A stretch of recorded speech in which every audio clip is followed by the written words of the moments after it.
부르시는 내용이 기록되어 있습니다.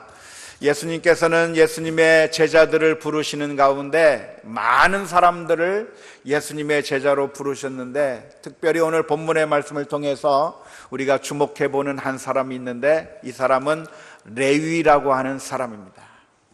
예수님께서 길을 지나시다가 레위라고 하는 사람이 세관에 앉아 있는 것을 보시고 그 사람을 부르셨습니다. 너무나도 간단하게 기록되어 있는 이 말씀인데, 이 말씀이 아주 굉장히 중요한 의미가 있습니다. 그것은 무엇이냐면, 예수님께서 부르신 바로 그 사람이 바로 세리라고 하는 직업을 가진 사람이었기 때문에 그렇습니다.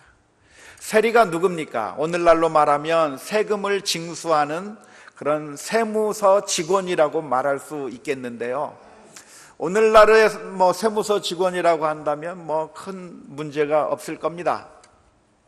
하지만 이 당시 세리라고 하면 이스라엘 민족의 공적입니다.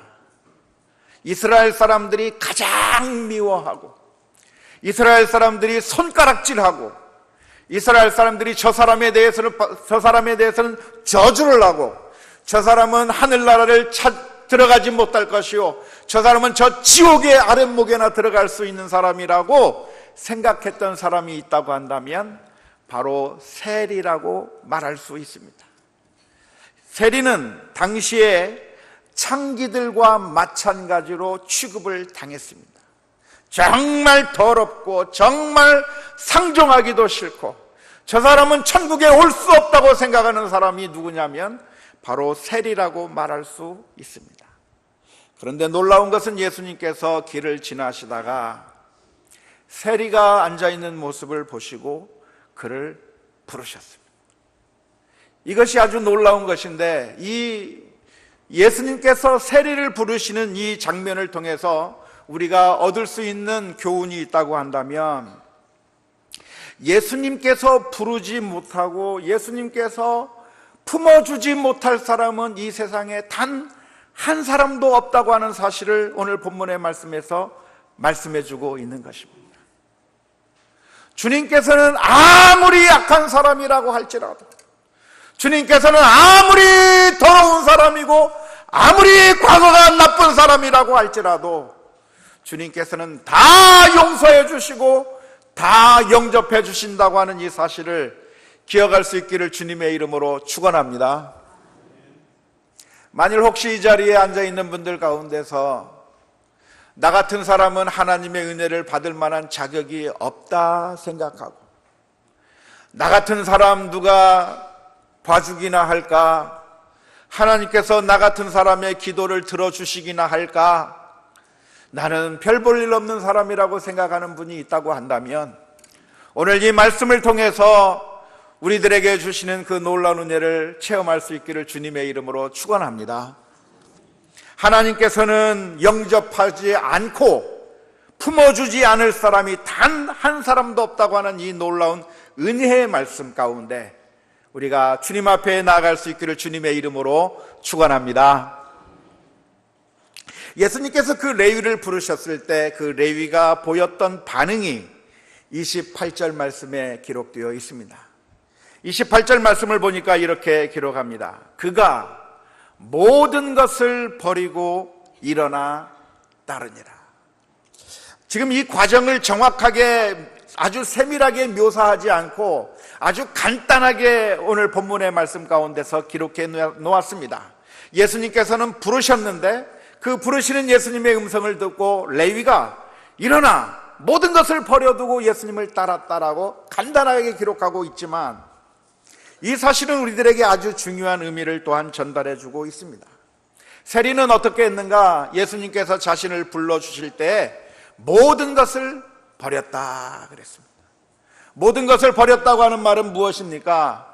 이제부터는 세리로서의 삶을 청산한 겁니다. 과거에는, 지금까지는 세리로서 죄를 지으며 하나님 앞에서 떳떳하지 못한 일들을 해가면서 사람들로부터 비난받을 그런 일들만 하면서 살았던 바로 그 세리가 예수님의 부르심을 받는 그 순간에 그 직업을 때려쳐버리고 이제는 더 이상 그 악한 일을 하지 아니하고 예수님의 제자가 되어서 예수님을 따르기로 결정했다고 하는 것입니다. 오늘 이 본문의 말씀은 아주 중요한 것인데, 예수님께서는 이 세상에 영접하지 못할 사람이 단 한 사람도 없고 그 누구도 영접해 주시지만, 그러나 예수님에게 나아가는 자는 그냥 자신의 죄를 그대로 가지고 있는 상태로 예수님에게 나아갈 수 없는 것을 보여줍니다. 예수님에게 나아가기 위해서는 자신의 죄를 회개해야 되는 것이며, 지금까지 잘못 살아왔던 그런 악한 과거가 있다고 한다면 그 모든 것들을 청산해버리고 이제는 변화된 모습으로 예수님을 따라야 한다고 하는 사실을 오늘 본문의 말씀 가운데서 보여주는 것입니다. 32절 말씀을 보면 예수님의 목적을 기록하고 있습니다. 내가 의인을 부르러 온 것이 아니요 죄인을 불러 회개시키러 왔노라. 예수님께서 오셔서 하시는 말씀이, 내가 온 목적은 의인을 부르러 온 것이 아니라 죄인을 부르러 왔다, 그렇게 말씀해 주십니다. 하지만 죄인을 부르는데 죄인 그대로의 모습으로 와도 괜찮다는 말씀하는 것이 아니라 죄인을 불러 회개시키기 위해서 오셨다고 말씀해 주십니다.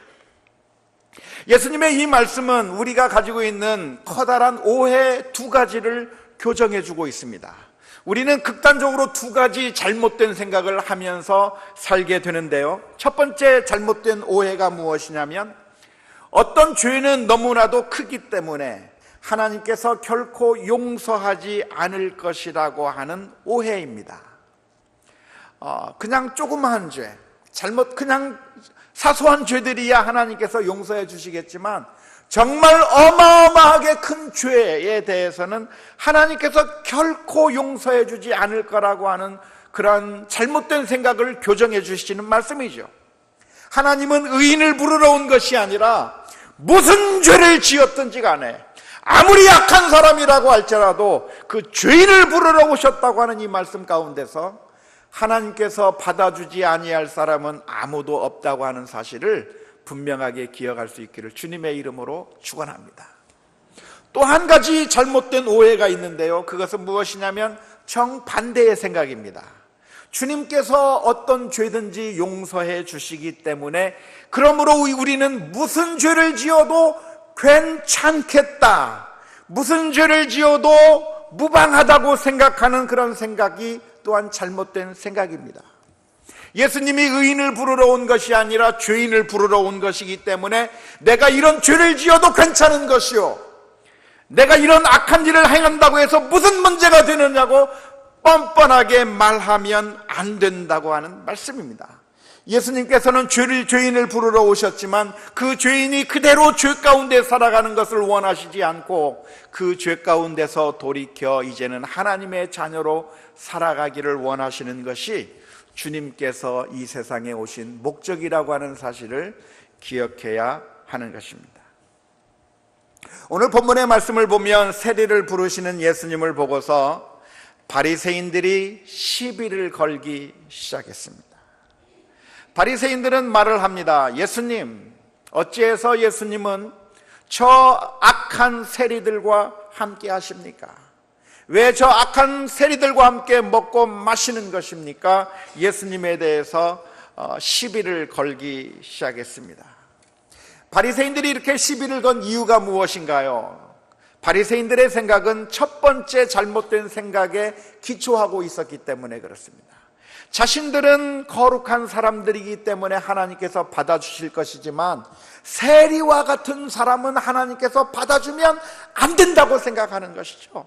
저 사람은 너무나도 악한 사람이기 때문에 저 사람을 하나님께서 받아주면 안 된다고 하는 생각으로 왜 예수님께서는 저런 악한 사람과 함께 어울리느냐고 이 바리새인들이 시비를 걸기 시작한 것이고, 거기에 대해서 예수님께서는 분명하게 말씀하십니다.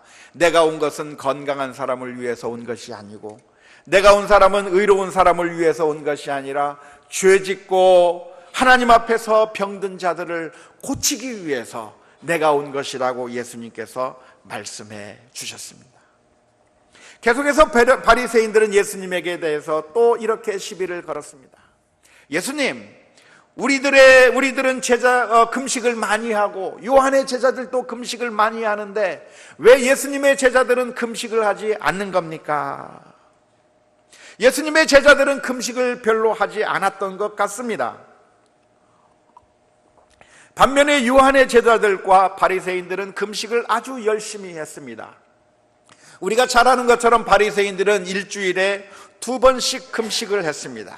2번씩 금식하면서 하나님 앞에 자신들의 죄를 회개하는 일들을 했는데, 바리새인들은 그런 자신들의 그 신앙생활에 비추어 봤을 때 예수님과 예수님의 제자들은 전혀 금식을 하지 않는, 너무나도 비신앙적인 행동을 하는 것 같아서 그래서 바리새인들이 항의하고 들었던 것입니다. 하지만 가만히 보면 예수님께서는 이 바리새인들을 향해서 놀라운 말씀을 해주십니다. 바리새인들의 이야기를 들은 예수님께서 제자들이 잘못했다 말씀하지 아니하시고 오히려 제자들을 두둔하시면서 신랑과 함께 있을 때 금식할 필요가 있겠느냐라고 말씀해 주셨습니다. 가만히 알고 보면 바리새인들은 금식을 많이 했는데, 금식을 하면서 회개를 하긴 했는데, 사실은 알고 보면 바리새인들은 전혀 자신들을 변화시키지 않기 위해서 회개하고 금식한 겁니다. 좀 이게 좀 들리기에 따라서는 약간 이상하게 들릴 수도 있겠는데요, 바리새인들은 일주일에 2번씩 금식하면서 회개를 합니다. 금식하고 회개하고 금식하고 회개하면서 그 일을 계속하면서 결국 무엇을 했냐면 전혀 변화를 이끌어내기를 원치 아니했다는 겁니다. 그런데 오늘 세리는 어떤 사람이었는가? 세리는 지금까지 악한 일을 했지만 예수님을 만나는 그 순간에 모든 것을 다 버리고 예수님을 따르기로 하는 놀라운 변화를 가져오게 되었습니다. 바리새인들은 금식을 하면서 신앙생활을 열심히 한다고 했지만 그 금식이 자신을 변화시키는 금식이 아니라 자신의 모습을 전혀 바꾸지 않기 위한 금식이었고 그런 회개였다고 하는 사실을 우리가 기억할 필요가 있습니다. 비유하자면 이렇게 비유할 수 있을 것 같아요. 자꾸만 고쳐도 또 고장나는 중고 자동차에 비유할 수 있을 겁니다. 제가 미국에 처음 갔을 때 아주 멋있게 보이는 그런 차량을 하나 중고 자동차 가게에서 구입했습니다. 돈이 그렇게 많지 않았기 때문에 유학생으로 가서 미국은 자동차가 없으면 안 되는 곳이기 때문에 자동차를 하나 사게 됐습니다. 근데 그 자동차가 너무나도 멋지게 생겼어요. 아주 멋있게 생겨서 제가 그 자동차를 사게 됐는데, 그 자동차를 끌고서 다니다가 얼마 지나지 않아서 고장이 났습니다. 그때 제가 그 자동차를 버리고 새 차를 샀겠습니까? 그 고장난 것을 고쳤겠습니까? 고쳤겠죠. 당연한 거죠. 만약에 새 차를 산다고 하면 수천만 원을 들여야 되는 것이고, 고치기 위해서는 그저 뭐 몇십만 원 혹은 100만 원, 200만 원 정도만 투자하면 되는 것이니까 당연히 고쳐서 썼습니다. 그런데 고쳐서 자동차를 끌고 다니는데 또 얼마 지나지 않아서 자동차가 또 고장났습니다. 이번에 고치는 값을 자동차 고치는 데서 말하기를 한 70만 원 정도 듭니다 그랬습니다. 유학생 신분으로서 너무나도 많은 돈을 내야 되는 것 같아서 너무나도 참 힘들었지만 제가 그것을 고치지 않고 새 차를 샀겠습니까? 고쳐서 썼겠습니까? 고쳤어요. 왜냐하면 새 차를 사면 어마어마한 돈이 들지만 고치면 조금만 돈을 내면 고칠 수 있기 때문에 또 고쳤습니다. 그래서 또 열심히 잘 타고 다니는데 또 고장났습니다. 이번에는 트랜스미션이 나갔습니다. 한 200만 원 정도 드는 돈이 들어갔습니다. 그래도 새 차를 사지 않고 또 고쳤습니다. 제 아내가 말을 했습니다. 여보, 그러지 말고 우리 새 차 사자. 그런데 저는 대답을 했습니다. 무슨 소리야? 이것만 고치면 탈 수 있는데 하면서 그걸 고쳐서 탔습니다. 그런데 또 얼마 지나지 않아서 또 고장났습니다. 엔진이 고장났습니다. 그래서 고치고 또 고쳤는데 나중에 알고 보니까 새 차 사는 값보다 훨씬 더 많이 들어갔어요. 결과적으로. 어쩌면 우리가 이런 어리석은 일을 반복하고 있는지 모릅니다. 우리는 고칩니다. 우리는 회개를 합니다. 회개하는 이유가 무엇이냐면 완전히 바꾸지 않기 위해서 회개를 하는 겁니다. 자동차, 중고자동차 자꾸만 고장나는 그 자동차를 또 고치면 그러면 잘 갈까 봐. 그래서 고치는데 전혀 고쳐지지 않고 계속 고생하면서 타는 그 자동차와 같은 거죠. 그런데 만일 그것을 완전히 버려버리고 새 걸 사버린다고 한다면 새 차를 우리가 탈 수가 있을 것입니다. 어쩌면 바리새인들의 행동이라고 하는 것은 자신들이 하나님 앞에 일주일에 2번씩 금식하면서, 금식은 회개의 상징이었는데 이렇게 회개를 매주일마다 이렇게 2번씩 회개의 금식을 하면서 하나님 앞에서 매어달렸지만, 그러나 이 바리새인들은 결코 자신들의 죄를 회개하지 않고 자신들의 삶을 바꾸지 않고 조금만 바꾸면 되는 줄 알고 계속해서 바꾸면서 살아가되 아무것도 바꾸지 않는 것입니다. 그래서 예수님께서는 그 바리새인들을 향해서 말씀하는 것입니다. 새 옷을 찢어 헌옷에 꿰매면 둘 다 쓰지 못하게 되는 것이고, 새 포도주를 낡은 가죽 부대에 넣으면 둘 다 버리는 것이라고 예수님께서 말씀해 주셨습니다.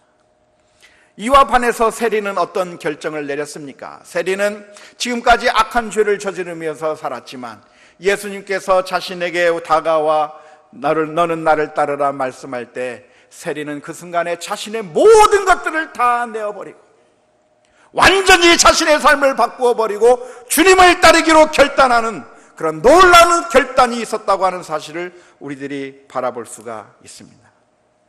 만일 우리 가운데 여전히 우리가 우리의 조그마한 죄악들을 조금씩 바꾸고 그래서 내가 안심하고 있다고 한다면 그것은 우리 바리새인들과 같은 어리석음 가운데 우리가 있다고 하는 사실을 기억해야 합니다.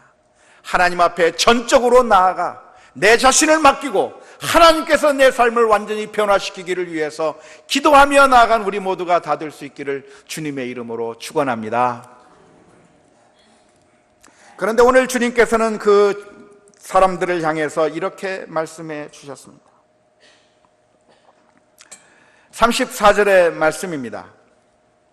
예수께서 그들에게 이르시되 혼인집 손님들이 신랑과 함께 있을 때에 너희가 그 손님으로 금식하게 할 수 있느냐라고 질문을 던지셨습니다. 예수님께서 그 바리새인들의 금식에 관한 질문을 들으셨을 때 그 바리새인들의 그 질문에 동조하지 아니하시고 오히려 제자들을 두둔하시면서 신앙생활이 무엇인가에 대해서 말씀해 주시는 겁니다. 신앙생활이 무엇인가? 그것은 신앙생활의 아주 중요한 그 측면 가운데 하나가 무엇이냐면 기쁨입니다. 신앙생활은 무엇인가? 슬퍼하며 고통 가운데 살아가는 것이 신앙생활이 아니라 기쁨으로 살아가는 것이 신앙생활의 본질이라고 예수님께서 말씀해 주는 겁니다. 예수님께서 세리와 함께 먹고 마시면서 그들을 기쁨의 자리로 초대하시면서 하늘의 천국의 잔치를 보여주시고 계시고, 오늘 비유의 말씀을 통해서 말씀하시기를 우리가 우리의 신앙생활이라고 하는 것은 마치 혼인집에 찾아간 그런 손님과 같은 것이 우리들의 신앙생활이라고 말씀해 주고 있습니다. 우리의 신앙생활이 고뇌와 번민과 고행이라기보다는 기쁨이라고 하는 사실을 알고 계십니까? 어쩌면 이것이 온갖 잘못된 거짓 종교와 참된 성경적인 기독교와의 큰 차이점을 드러내는 것이라고 말할 수 있습니다. 이 세상의 거짓된 종교는 말하기를 우리가 고행을 해야 되고 수련을 해야 되고 절제를 해야 되고 금욕을 하고 또 인연을 끊어버리고 그리고 속세를 떠나서 고행을 해야만 우리가 천국에 갈 수 있고 극락세계에 갈 수 있을 것이라고 그렇게 가르칩니다. 우리의 모든 기쁨을 다 내어버리고 고통 가운데 살아가면서 자신을 학대하고 자신의 몸을 상하게 하면서 그렇게 나아가야만 하나님 앞에 갈 수 있을 것이라고 이 세상의 거짓 종교는 가르치고 있습니다. 하지만 성경적인 가르침은 정반대입니다.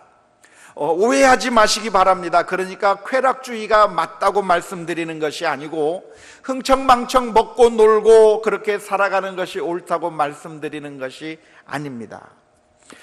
말씀드리고 싶은 것이 있다고 한다면 신앙생활의 아주 중요한 측면 가운데 하나가 기쁨이라고 하는 것이죠. 이 기쁨이라고 하는 사실을 알지 못하면 신앙생활이 기쁨이라는 것을 알지 못하게 되면 성경에는 이해할 수 없는 것들이 참 너무나도 많이 있습니다. 예를 들자면 이런 것이 하나 있습니다.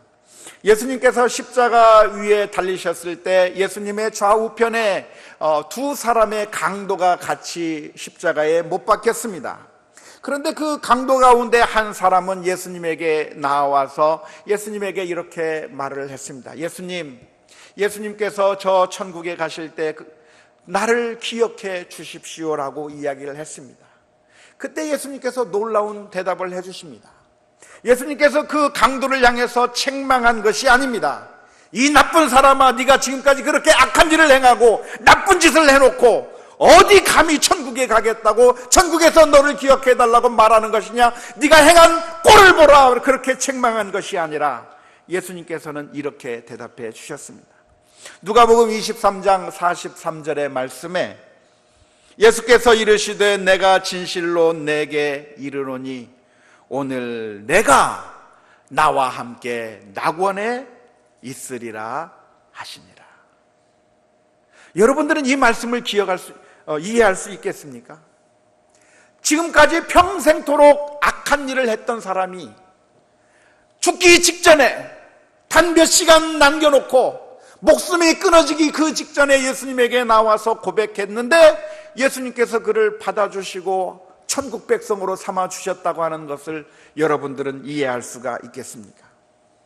오랫동안 신앙생활을 하는 사람도 천국에 가고 죽기 직전에 마지막에 예수님을 고백하고 믿고 영접하면 그래도 천국 간다고 한다면 그게 공평하다고 생각하십니까? 여러분들은 만일 그렇게 똑같이 천국에 간다고 한다면 어떤 것을 선택하기를 원하십니까?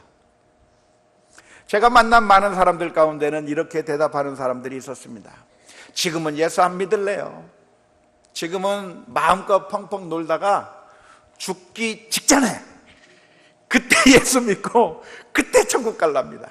그런 얘기를 많이 들어봤어요.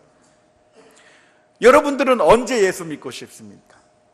마지막 순간에 예수를 믿고 싶습니까? 지금부터 예수님을 믿고 싶습니까? 마태복음 20장에 보면 포도원 품꾼의 비유가 나오는데요, 아침부터 저녁 늦게까지 수고한 사람에게 1데나리온의 품삯을 줍니다. 근데 1시간만 일한 사람에게도 똑같이 1데나리온의 품삯을 줍니다. 그렇다면 여러분들은 하루 종일 일하고 1데나리온을 받기를 원하십니까? 1시간만 일하고 1데나리온 받기를 원하십니까? 하루 종일 일하고 1데나리온 받고 싶다는 분 없어요. 일부에도 물어봤는데 한 사람도 손을 안 들어요. 만일 1데나리온을 받는 방법 가운데 1시간만 일해도 1데나리온을 주고 하루 종일 일해도 1데나리온을 준다면 우리는 당연히 1시간만 일하고 1데나리온 받기를 원할 것입니다.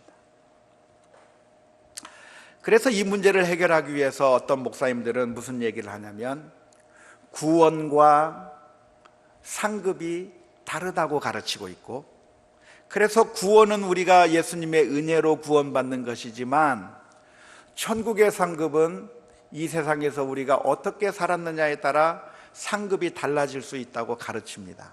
다시 말하자면 강도처럼 죽기 직전에 고백하며 예수 믿고 구원받은 사람은 천국에 가봤자 별 볼 일 없고 기껏 받는 게 개털모자밖에 못 받을 것이지만, 그러나 이 세상에서 열심히 신앙생활하고 오랫동안 정말 주를 위해서 충성봉사한 사람들은 천국에 가면 정말 어마어마하고 화려한 놀라운 상급이 준비되어 있을 것이라고 그렇게 가르치는 경우도 있습니다. 그리고 그렇게 가르쳐도 괜찮은 듯한 성경 말씀도 존재하기도 합니다.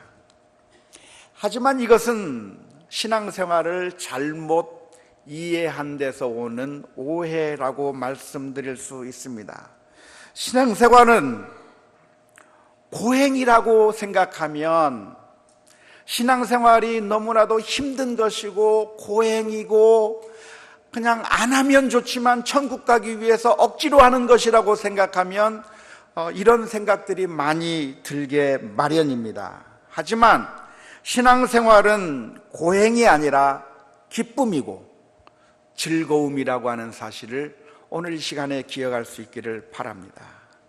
34절 말씀에 예수께서 그들에게 이르시되 혼인집 손님들이 신랑과 함께 있을 때 너희가 그 손님으로 금식하게 할 수 있느냐라고 말씀하셨던 것처럼 신앙생활은 우리가 정말 고행을 하면서 억지로 내가 싫지만 내 마음에 싫지만 그러나 천국에 들어가기 위해서는 할 수 없이 내가 애써야 되는 그런 것이 신앙생활이 아니라 신앙생활은 우리가 천국 잔치집에 참여하는 것과 같은 그런 기쁨이라고 하는 사실을 기억할 수 있기를 주님의 이름으로 축원합니다.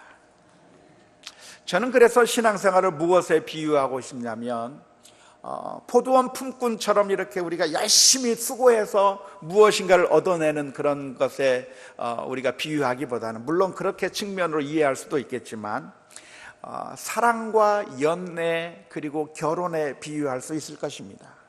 어떤 한 남자가 있습니다. 한 남자가 있어서 한 여자를 만나게 됐습니다. 그래서 그 여자를 사랑하게 됐습니다. 그래서 두 사람이 연애를 하면서 지내오는데 그 연애 기간이 얼마나 되냐면 한 10여 년 됐습니다. 고등학교 시절 때부터 알기 시작해서 서로 사귀기 시작하고 그러는 과정 가운데서 또 청년이 되어서 또 계속 그 연애 기간을 가지다가 그리고 이제 때가 되어서 결혼을 하게 됐습니다. 그 연애 기간 동안에 그 청년이 했던 일이 무엇이냐면 해마다 생일이 되면 선물을 해주고 목걸이 선물도 해주고 또 경사가 있으면 같이 함께 해주고 슬픈 일 있으면 또 함께 같이 해주고 그리고 많이 싸우기도 하고 그러면서 그렇게 연애 기간을 오랫동안 가지면서 그래서 결혼에 성공하게 됐습니다. 그런데 또 다른 사람이 있습니다. 그 사람은 평생 솔로로 살던 사람이었습니다. 솔로로 살다가 애인도 없이 그렇게 살다가 한 여자를 만나게 됐습니다. 그래서 그 사람과 사귀기 시작하면서 한 달 만에 결혼을 하게 됐습니다. 이 두 사람 가운데서 누가 더 행복한 사람일까요? 오랫동안 연애한 사람이 좋을까요? 한 달만 연애하고 결혼한 사람이 좋을까요? 비교할 수 없겠지만 만일 오랫동안 연애한 사람이 한 달만 연애한 사람에게 이렇게 억울함을 호소할 수 있을까요? 어떻게 너도 결혼할 수 있는 거야? 나는 지금까지 결혼하기 위해서 10여 년 동안 매년 선물을 하느라고 돈을 얼만큼 썼고 내가 그녀의 마음을 사로잡기 위해서 내가 10여 년 동안 이렇게 많은 노력과 공로를 거들이고 그래서 내가 그 여자를 위해서 쓴 돈이 이렇게 많은 돈을 썼는데 너는 겨우 한 달만 그렇게 공을 들여서 결혼할 수 있단 말이야? 아이고 억울해라 하겠습니까?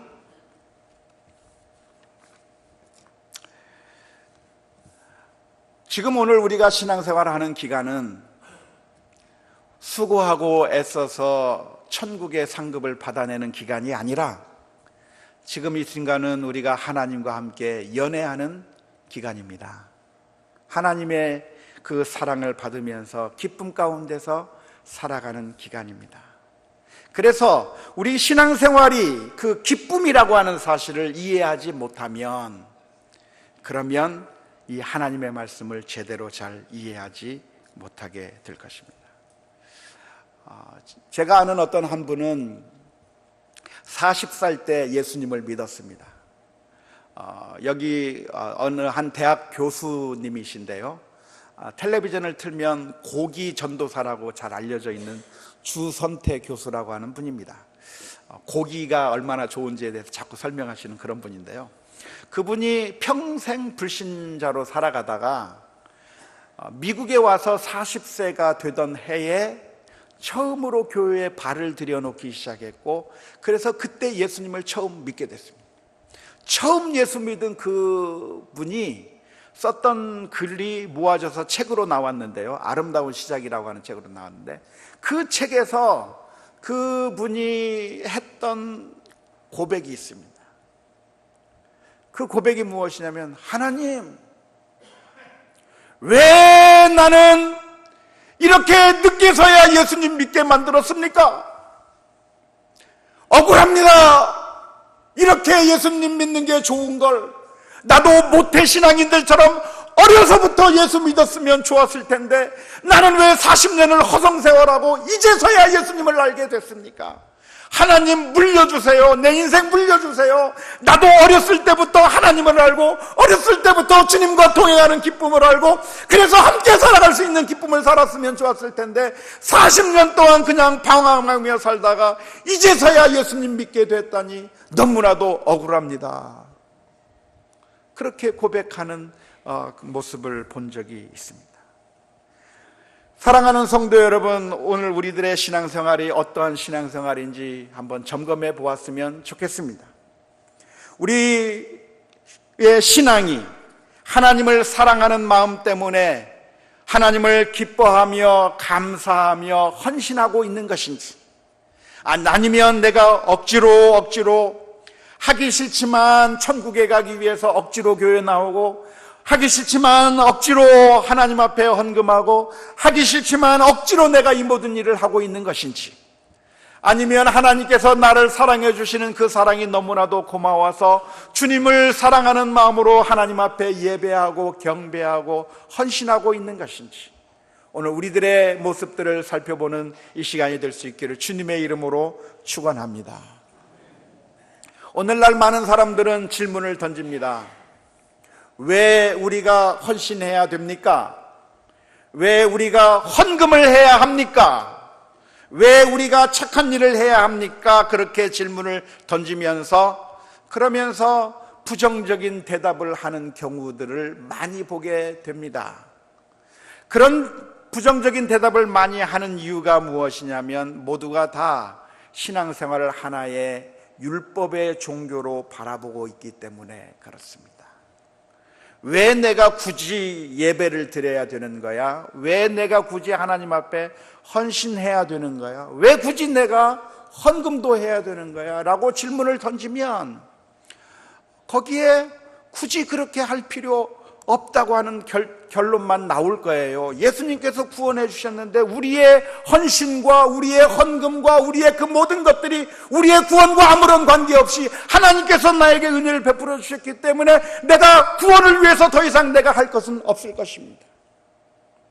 하지만 하나님을 사랑한다고 한다면, 내가 어떤 한 사람을 사랑한다고 한다면 그 사람을 위해서 모든 것을 다 해주고 싶은 것이 우리들의 마음이듯이, 내가 주님을 사랑하기 때문에 헌신하는 것이고요, 내가 주님을 사랑하기 때문에 하나님 앞에 내 모든 것을 다 드리는 것이고요, 내가 하나님을 사랑하기 때문에 주님의 말씀대로 살기를 원하는 것이, 그것이 신앙생활의 본질이라고 하는 사실을 분명하게 기억할 수 있기를 주님의 이름으로 축원합니다. 오해하시지 마시기 바랍니다. 금식하는 게 잘못되었고 먹고 마셔야 옳다고 말씀드리는 것이 아닙니다.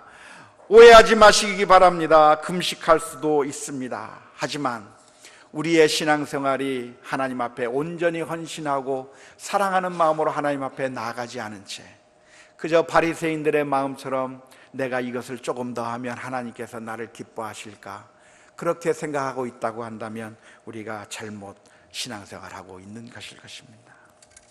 사랑하는 성도 여러분, 하나님과의 관계를 즐기고 계십니까?